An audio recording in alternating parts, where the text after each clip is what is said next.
Today we're talking with Jan Lipes. Jan is a former emergency room doctor.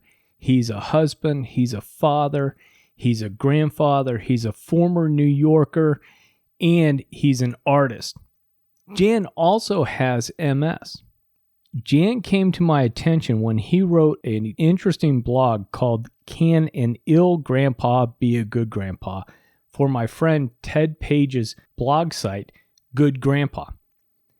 This is going to be a really interesting conversation where we talk about Jan's background, his art, his experience with being a grandfather, his experience with MS, and his mindset about accepting the things that are in your control and accepting what you can do versus dwelling on the things you can't do.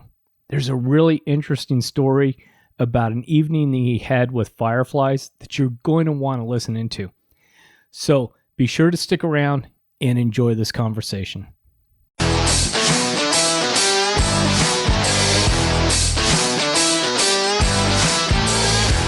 Hello and welcome to the Cool Grandpa Podcast. This is your host Greg Payne coming at you from Studio 12. This podcast is about being the best possible grandpa you can be, focusing on what it is to be a grandpa and how we can all share that experience together for our grandchildren.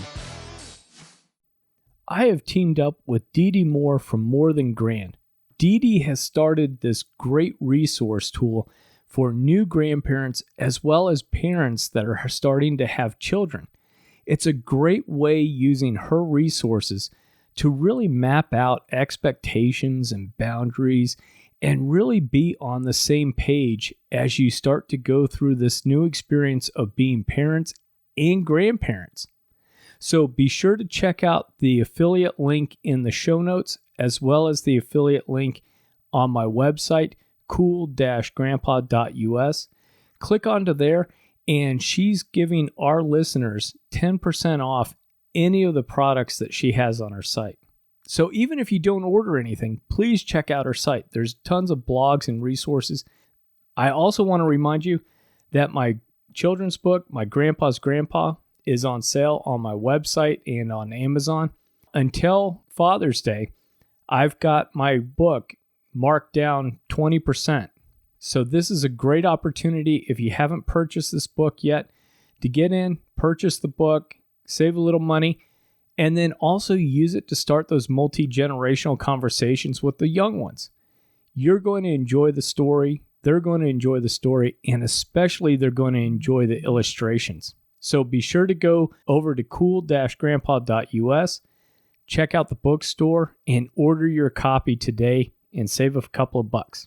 Now, on with the show. Hi, Jan. Welcome to the Cool Grandpa Podcast. Hi, Greg. Thank you for inviting me. It's an honor and a pleasure to be here talking with you. Well, thank you. And what I like to do is to start out a little bit and have you introduce yourself, tell us where you're from, what you do, and give us a little bit of background about yourself as we get started on our conversation. Well, I'm a New Yorker, and I grew up in New York and did all my schooling in New York. And then at the ripe age of 25 or 26, I had circled the block looking for a parking space for the fifth time, and just on the spur of the moment, just decided at that point in time, I am leaving this city. I've had it. So that little parking interlude was kind of a spur to action, and I did leave New York and moved to Pennsylvania, where I raised my family with my wife. Oh, very cool. And that's kind of interesting. You talked about having that one incident that was like, okay, I'm done. I'm leaving the area, because I'm down here in Atlanta, Georgia, and I meet so many people from the upper Midwest and even the Northeast, where it seems like sometimes there's one snowstorm or one winter when people are out shoveling sidewalks or whatnot, where it's like, okay, we're moving south. And then the next thing you know, a couple months later, they're moving in. And it's just funny how we can sometimes just have that one incident that forces us to just make a decision similar to what you had. Yes, I think the gentleman who, or the lady who invented the wonderful old adage, the straw that broke the camel's back, must have had an experience looking for a parking spot as well, or something similar. Yep, absolutely. Now, one of the questions that I always enjoy asking grandfathers is, what was your reaction to learning that you were going to become a grandfather for the first time? Well, I do have a vivid memory of that. My wife and I were still in bed. It was Sunday morning, and suddenly there was a FaceTime call, and it was one of my sons with his wife, both grinning from ear to ear and saying, "Well, we've got a bun in the oven." And my wife and I were, what can I say? Pleased is not strong enough a word. We were very, very, very happy and excited about that news. It took us by surprise. And I just thought, wow, this is great. This is absolutely wonderful. So, Oh, that's great.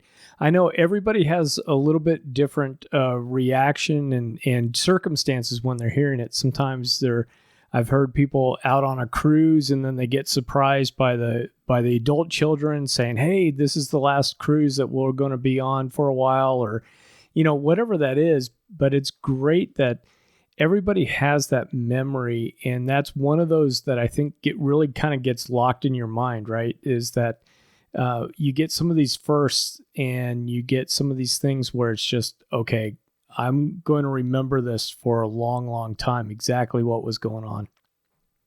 yeah, I couldn't agree with you more. There are certain sentinel events that occur in our lives that are just so significant. The birth of your first child, your marriage, these things just stand out as being extraordinarily vivid, wonderful memories. Yeah. How many grandchildren do you have at this point? At this point, I have three, and that's probably going to be it, unless my wife has another kid. It looks probably unlikely at this point, but I think three will be it. Okay, okay. So what's the mix do we have? We have one girl, two boys. The gal is 8 years old, and the boys are 5 and 4. So there's a nice spread there. Oh yeah. Yeah. Well, and the great thing is I like that age. My oldest grandson is now about 4.5, but it's fun watching them and then remembering that, oh yeah, once they get into that 4 or 5 range, they're really so much more self-sufficient. There's a lot less that you have to worry about with diaper bags and all that kind of stuff. That gets to be a real fun age. Introducing them and watching them have their first experience with so many different things in the world. Every age seems to be uh, have wonderful offerings. Um, I, but I will be part of our discussion this evening, I hope, is that one of the things that folks that are in situations such as mine, where we're not in perfect health, uh, look forward to a child maturing to some extent so that conversations can become a greater part of the interaction and the exchange between grandpa and grandchildren. Um, but we can get into that more as we discuss Oh yeah, these. well, and now's a great time to jump into this conversation because I do know that what brought you to my attention was reading an article that you wrote for Good Grandpa. It's a good friend of ours, Ted, with the Good Grandpa blog, and you wrote a great article about that called "Can an Ill Grandpa Be a Good Grandpa?" In that, you talked about, I think it was an MS diagnosis 25, almost 30 years ago. Well, it was my first attack of multiple sclerosis was actually in 1979. If anybody can believe such a year ever existed, it's so long ago, I suppose, at this point. But I was not diagnosed until 1983, 4 years later. So I've had with a diagnosis, it's going on, what now, 30, 40, 50 years with MS. Yeah. No. First attack was in 79 and I was diagnosed in 83. That is correct. So around 40 years or so. Yeah. Mm-hmm. Okay. Part of what was great about your openness with this article was talking about the challenges that you've had, because can you describe a little bit about what the current situation is with you? Certainly. I'm quite open about it. I will discuss anything. The only thing I won't discuss is something that I think will put people to sleep. Um, but as far as my condition is concerned, Greg, I, in the early years, was using a cane, and I was trained as an emergency physician. I practiced medicine for 20 years or so, and I was working in the ER at the time, and I used a cane, you know, uh, when I had to in the ER, and then gradually, as the years went on, then I started to use a little four-wheel cart that you could step on and get off as you wish. I'd roll up to the patient's bedside and just step off the scooter and then stand by the patient's bedside and do whatever I needed to do. So that went on for a number of years, and then I ended up in a wheelchair full time in 1991. So I've been in a wheelchair now for 30 plus years. Um, and I continued to work in the ER. In fact, was the director of the ER for a while and continued to work out of my wheelchair in the ER, believe it or not. And then in 1993, I had an experience with some friends of mine called fireflies. That I was sitting out on my deck one evening, and a beautiful evening, and watching all these fireflies scooting around me. I was alone that evening. My wife and kids had gone out somewhere. And I was thinking, and I realized that I um, was not going to be getting any healthier, and I wasn't going to be getting any younger. And I thought about my life. I wanted to think about what my priorities should be. And that's what I did that evening. The way I found the path was to think back to my own childhood. And in my own childhood, Greg, all I ever did was draw. I didn't play baseball. I didn't play football. I drew. I used to have a little knapsack. I put my sketch pad, maybe a couple of watercolor paints in the knapsack, and ride on my bike throughout the Bronx and stop at different places in the Bronx. And then I would sit there for a couple of hours doing a little drawing or a little painting. And this was extremely meaningful to me in my childhood. It seems to me, when I think back, it's all I ever did. But I grew up, and through a variety of circumstances, I ended up wanting to become a physician. And I went to medical school and graduated in 1983. No, I entered school in 1983 and graduated in, wait, I'm sorry, I got that all, getting my dates wrong. I entered medical school in 73 and finished it in 1976. So I did medical school in 3 years. And then I had to do a 3 year residency after that. And that's when I became a full-time physician and decided to do emergency medicine, which was rather exciting for me at that time. As the years went by, I just had this feeling that there was something that was missing, not quite there. And that's when I had this evening of thoughts about what my priorities in life should be. And I felt that what gave me such joy and pleasure throughout my childhood, there had to be something there. And so I left medicine voluntarily and I became a professional painter. Now that doesn't happen by magic. It took me 10 years to of studio work to because I had no training in art or painting. And actually didn't do much painting either. And by that time, Greg, I was in the wheelchair and I had lost the use of my dominant arm, my right arm, which I can use in a gross way, but I don't have any fine motor coordination. So basically, I have one arm that works strong and normal, and I have my brain, I have my head. I have these two things, and I just sat there doggedly in the studio day after day after day, and I taught myself to paint. And finally, through a stroke of good fortune, I ended up getting a gallery. And after that, things took off. I had 10 solo shows, and it was really a wonderful, wonderful choice I had made and a wonderful path that I followed during those years. And I still paint. One of the things that I jumped into, and folks will put links to this, but was looking at some of the YouTube videos and some of the articles around getting into the gallery. And I forget the name of it, but they're in Bucks County and being kind of a featured artist with some of the other high profile artists there in Bucks County. That's pretty unusual because I think sometimes, and this is a question I wanted to ask you is, um, what, and maybe you went through this, but I think a lot of times we project or think about going into a big depression or going into everything's over. But it was interesting that you had that moment about, okay, so what do I want the future to be?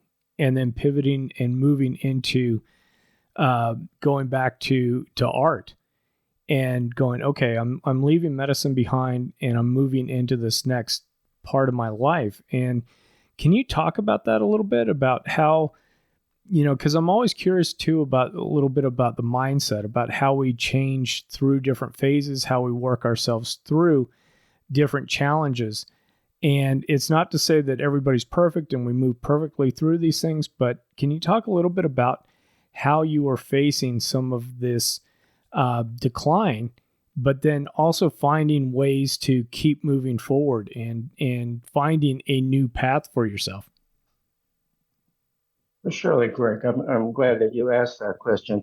I think that we're touching upon one of those pivotal moments that we have just mentioned briefly, the birth of your child. And by the way, I was a disabled father, not just a disabled grandfather, but these pivotal moments. And it's hard to describe. It very much has to do with one's personality makeup. And I can remember quite vividly when in 1983, when I was stomping around like Frankenstein. My legs were quite stiff, and I was really not in great shape. And my neurologist happened to pass through the emergency room, and he took a look at me and he said, "Oh my gosh, you're going down to Temple University to be admitted." So I left work right at that point, and I went down to the hospital. I was admitted. I was admitted to the neurosurgical ward, and I remember in the evening I was alone, and I remember looking out the window at the traffic in the nighttime, and started thinking about what was going on. And I did diagnose myself. I realized I had MS. Certainly, had taken care of enough patients to make that diagnosis. And what did I do when I said to myself, "You have MS"? What did I do? Well, what I did was I said, okay, let's assume you're going to become quadriplegic. How will you support your family? Greg, this is exactly what I thought. There was no crying, there was no upset, there was nothing like that. It was very, very clinical and very objective. And I thought, well, I've got to get this job and this extra job, and I can work for this company as well as in the ER and do all sorts of part-time work. So it was a very objective, rational thought process that went on at that point. Um, I have to say it was almost similar with the discovery that I really wanted to leave medicine and do art. It was a very clinical, objective evaluation of my life. I think your life has to be examined. Was it Santa? I forget Santiano. So somebody's. No, I think it was even Socrates who said the unexamined life is not worth living. And I certainly believe in examining my life. And on these two occasions, I did examine my life. So that's how the decision was made in a rather clinical, objective way. Now, there was a great deal of emotion involved in the evolution of this disease. Uh, I was spared the million and one questions that patients usually have to ask because they're not familiar with this disease and they're not familiar with the prognosis. I was. And in that sense, I was very fortunate because I could skip over that 1,001 questionnaire that newbies have to undergo and get straight to the chase. Um, so that was very helpful. However, in the early years of MS, typically one has exacerbations and remissions. And it's kind of like you're up and you're down. You physically doing very well for a couple of months, and then for another couple of months you can barely walk, and then you recover, and you don't recover fully, but you recover a good deal of what you lost, and you continue. So these all involve a great deal of emotional anguish, of course. uh, Very upsetting, and upsetting to my wife and my kids. But I did the very best I could to project an air of normalcy and to live as normally as I could. I continued to do things. I continued to take kids to the nature center, to the park. We continued to go to the movies and went down to Disney World, and we did all these things that normal fathers do. And I really attempted to project that in the household. And it's not a big tragedy, but okay, kids, we have to do A, B, C, D, and E, and that's kind of how we did that. So I'm not sure that I'm really answering your question 100%, but kind of a combination for me of a cool, objective, collected thought processes of what I'm going to do, but also these episodes of anguish and loss. I mean, who wouldn't be suffering anguish when they lose a part of their body? Everybody does. That's just normal. Uh, and I had to live through that, and it was not easy for my wife, who was a tremendous support to me, and or for myself. But Greg, just as adaptation is key to the survival of the species, for which I give Darwin credit, not myself, uh, adaptation is key to the individual survival as well. And I find in my life that's one of the key words, adaptation, because when you're living in a dynamic process, and MS is a dynamic process, it evolves, it changes, and you have to change with it. You have to adapt to it. You don't have to. We all have choices. Some people will fall by the wayside. Some people will feel sorry for themselves. Some people will give up. But most people, I think, really make an effort to make the best out of their circumstances. And that's basically all I did. And I just cherry picked those parts of myself that I could reinforce and strengthen and engage in. And that adaptation, I think, was key to my being here and able to sit to you, talk to you 30, 40 years later. This adaptation through the years has enabled me to stay in one piece mentally. And even though I only have one arm, physically somehow too, I feel very vital despite these extraordinary loss that I have here. I still feel extremely vital, and that life is worth living. Well, I appreciate you sharing that with us. And, I think there's a couple of things that you hit on that is a good reminder for myself and for others, because we're all going to go through a decline at some point. As grandfathers, we're just naturally getting older. Even if we're marathon runners and Olympic weightlifters, whatever it is, we're going to degrade at some point, and we're going to realize that we can't do things that we used to. But I think with your approach and the way that you talked about it, it's very reassuring that, hey, there's a moment and there's times where, hey, you are going to be discouraged. You are going to be down about what's going on because it is a loss. But at the other time, it's taking that analytical approach a little bit. And what can I control? What can I do? What can I, work on? What do I still have abilities for? And how do I adapt these things? Because I think there's a little bit of that creativity, and that may be where some of the art comes in, right? Is when you look at something and you have a different perspective on it. And you're not just seeing it one way as far as, oh, I've lost this ability or I've lost this, where it's like, okay, I've lost this, but what if I change my perspective a little bit? What if I look at this a little bit differently? And you had a quote that I loved in your article that was a Japanese saying, every defect has a hidden treasure. And I really enjoyed that because, what struck me with that is just like you were talking about is, as these challenges come upon us, is that we look at what the hidden treasure is. And you were talking about those hidden treasures with so much humor in the article, I thought, in terms of, hey, I can give a ride to the grandkids when we're going to the park or going through the aquarium.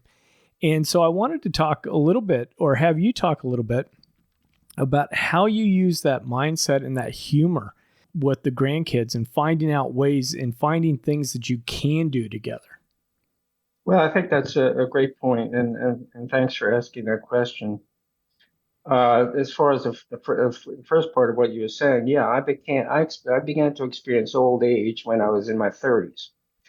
And that is, I began to experience some of the declines that not all of us, but many of us, or most of us, inevitably face in life. I mean, life is just like that. You come out of the organic and then you head back towards the organic. That's just the way it goes.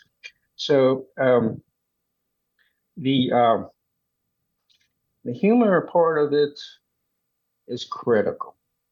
Uh, Adaptation, as I said before, is a very important word in my thoughts. And one of the keys to being able to adapt successfully is being able to have an imagination. And imagination means humor as well. Humor is definitely a part of imagination. I mean, sometimes, Greg, it sounds maybe funny to you in a way, but I look at my whole situation. It's really rather ridiculous. It's really comical uh, in a certain aspect. Sometimes I just can't quite believe it all, but I chuckle at it. Other times I won't say that I shed a tear, but I do. I have experiences where I've gotten somewhat depressed. Yeah, all of that happens. That's part of it. Oh, good and the bad. You've got to have both. You cannot have beauty without ugliness. It just doesn't work. You have to have both. And as far as that saying is concerned, there's probably nothing that I bore people with more than that saying. It frequently comes out of my mouth. I forget where I heard it or read it first. I think Akira Kurosawa film many years ago. But um, it's so true. To me, one of the laws of life is serendipity. And if you really believe that, then things that happen to you, they're going to be good things and they're going to be bad things. And it's really not the hand that you get dealt that is the issue. It's how you play that hand. That's what's important. Uh, Good things happen, bad things happen. Deal with it using your imagination and adaptation, and you can find ways to cope and and create new pathways for yourself. It's been a challenge with the little ones. Um, in my advanced state of decrepitude. Um, uh, I don't have to tell you that children love to be picked up and tossed in the air. Go to any swimming pool and you will see children flying through the air all over the place. It's wonderful. They love it. And there's nothing better for a child than to just be physical and wrestling and swimming and being tossed around, and all of that is critical to children. It's a very important part of their pleasure and their growing up and their learning to adapt to life. That's a problem for me. With only one arm, I can't pick up a kid and toss him in the air. And while I can, believe it or not, swim across the entire length of my pool with just one arm underwater, holding my breath, I can do that still. Still, when I get in the pool, my wheelchair has to go up. I have a pool lift. I transfer onto the pool lift with my wife's help. And then I go submerged into the water and I get off the chair and I can swim around in the pool a little bit. But I cannot really do physical things with the children in the pool. So this is a challenge for folks who have my type of disability. And let me just say, it's important, of course, for people to realize that there isn't one disability. There are zillions and zillions of different disabilities, and everybody's got a different set of deficits and different problems that they have to confront. Mine involves having only one limb and my brain. And with this, I have to come up with ways to be with the kids that is not strictly physical. Now, there are some physical things I can do. My wheelchair is a wonderful wheelchair that goes up in the air and down, and it goes very fast, and it's got lights on it. And so riding on Grandpa's lap on his wheelchair has been one of the things that's been physical that I can do with the children, which they love and which I love too. I've had moments of laying back and little one laying on my tummy, and I just speed down the driveway and we're screaming, "I'm free! I'm free! I'm free!" Or we look up at the sky. And things like that can be done, and getting near the physical with kids. But it is a problem, and I wouldn't want to diminish the significance or importance of it. And there are folks who are worse off than me who I feel empathy for because they don't have the use of either arm, and so they're much more limited. But the point of it is you work with what you got and you use your imagination and you adapt and you just try to find ways to be with the kids as best you can. And I love that. And the question that jumps to mind is, given that we're talking about an 8-year-old, a 5-year-old, and a 4-year-old, have they started to want to decorate the chair at all? Oh, yeah. Uh, they have. And I have to restrain them a bit because I still like to feel like I'm not a big purple monster emerging from wherever. My chair is black and unadorned, and I kind of like to keep it that way. But it's funny because it is adorned with children sometimes. I've had all three of them on my wheelchair, two on my lap and one sitting on the back holding onto my seat back, and we go zooming around that way, and that's quite a sight. And a wonderful photograph of the three of them riding on my chair with me. Um, so it's just I remember, it's funny, Greg, how life is like a circle. Things go around and they come around. And I remember reading an article many, many years ago. This probably may have been when I first was diagnosed with MS. And it was an article about a physician who was 62 or 63. And he was saying, the one thing that I really, really regret and feel badly about is that I cannot pick up and hug my grandchildren. And I read that article, and I felt very badly for this fellow. I understand now where he was coming from. I'm not quite in that position completely, but I'm close to it, and I certainly have empathy for him, and I understand his situation. Um, Another problem for me is that uh, both of my sons live in homes that do not have access to. Uh, One of the things that we had briefly mentioned was visiting the grandchildren, and essentially I can't visit them. They visit me. And it's true, however, that that did not go without great effort to gain access to their homes. I tried multiple things. I bought certain medical equipment to help get me up the stairs, a practically vertical staircase, a whole bunch of things. And then I even rented an apartment to be near one of my granddaughter. I rented an apartment in New York for a couple of years just to be close to her and to be experience her growing up. Eventually, it just became too much for me to carry, and so I had to give it up. But that was nice because you could just walk down. When I say walk, roll down the street, and they'd be right there a few blocks away, and it was very nice because you got to see them very frequently. But it's a problem not having access to their homes, and so I have to rely upon their visiting here essentially. It's also very sad for me because it limits my wife's ability to be with them and visit them in their home because my wife is my primary caretaker. My wife is my staff and my rod. She is really. I could not have done any of the things I've done in my life without her. Let me put it that way, and Oh, I'm not exaggerating. sure. And So, I was going to say, in what's her name? Janet, Janet. her name is Janet. She's an RN, and here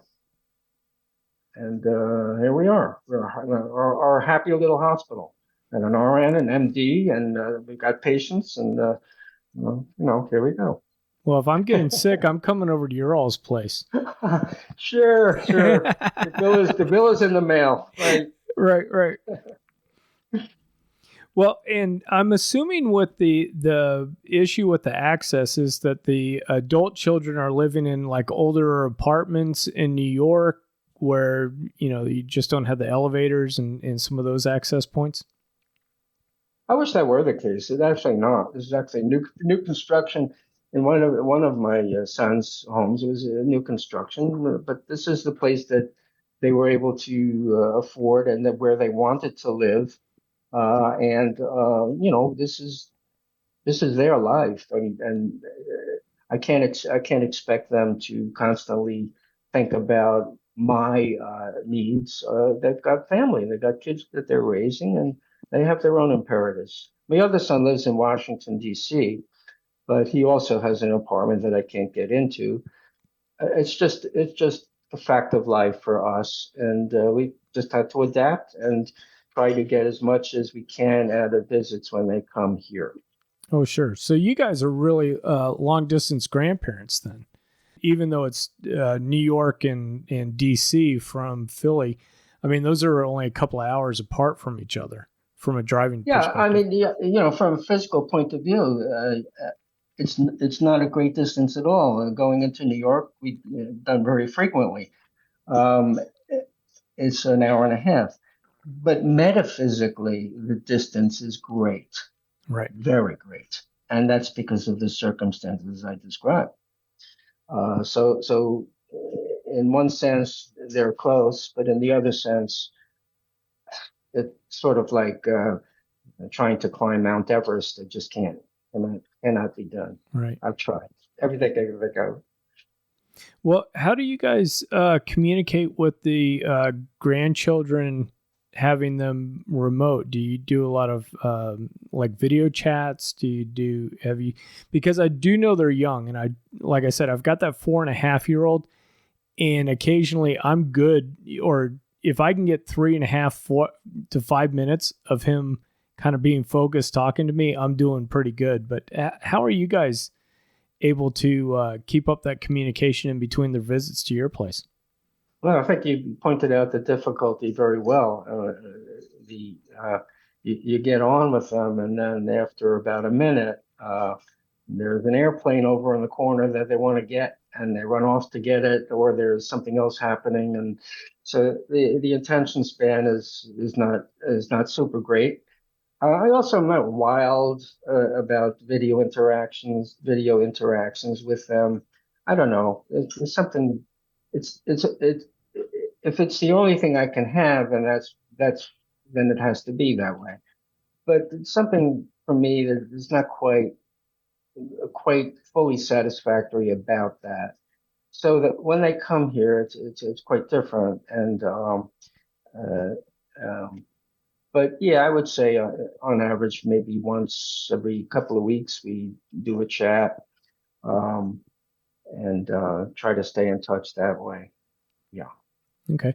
Dr. Carrie Burns from the Long Distance Grandparent, and she helps work with grandparents that are remote. And, sometimes it's grandkids that are off in Paris or Australia or whatever. And so, what you're doing is just what she's talking about is, keep the communication as open as you can, work with what works great for you and the kids. But the important thing is just kind of maintaining a little bit of that constant contact and being intentional with it when you can. That's very, very true. I think that's very true. Now, Well said.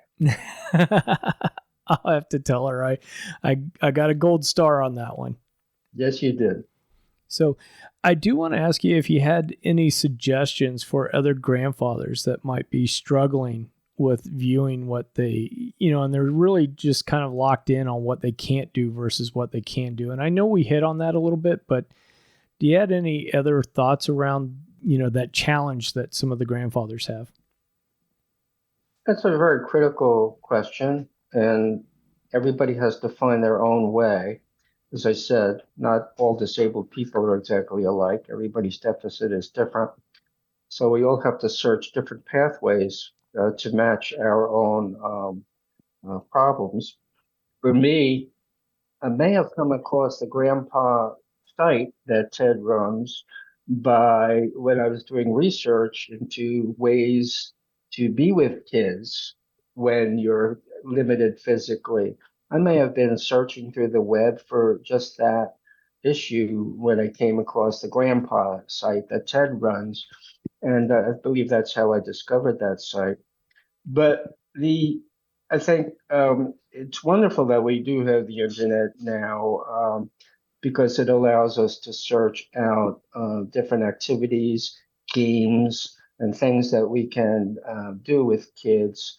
Um, so that has been one thing that I have done, and it has helped me because things like using um, pick up sticks or board games or card games, what have you, at the table.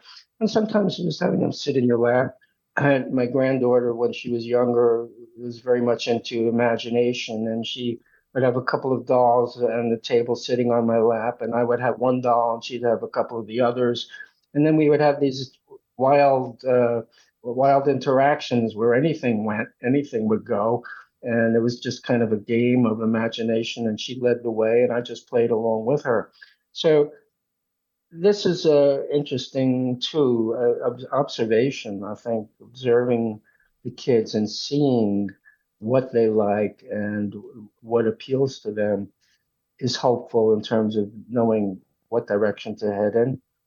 Talking with other folks who may have similar problems can be expanding in terms of your search for ways to interact with the kids.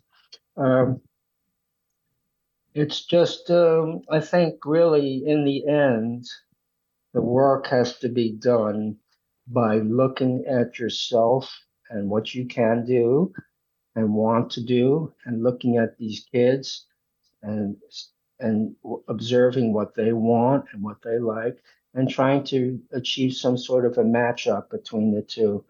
And it's possible to always find ways to match up with them. Uh, Maybe not 100 different ways, but there's definitely a few ways that you can interact with them like that.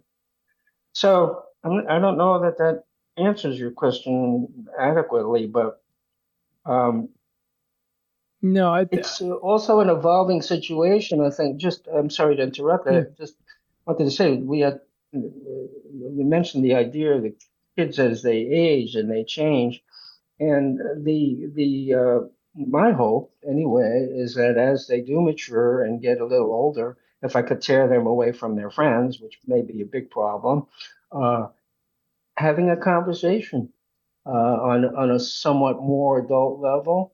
I mean, talking to them as kids is great too. That's fun. But there comes a point in time where I think having a conversation such as I'm having with you, I look forward to that. If that will happen, I don't know that it will, but I think that would be a wonderful part of the children growing a little bit older, my grandchildren. And we'll see as time goes by if that's the case. Sorry to interrupt you. Oh no, I was going to say, the thing that keeps driving back with what you're talking about and everything else is that adaptation and that flexibility. It's looking for the areas where you can interact, what you can do, and not focusing on what you can't do and what those deficits are.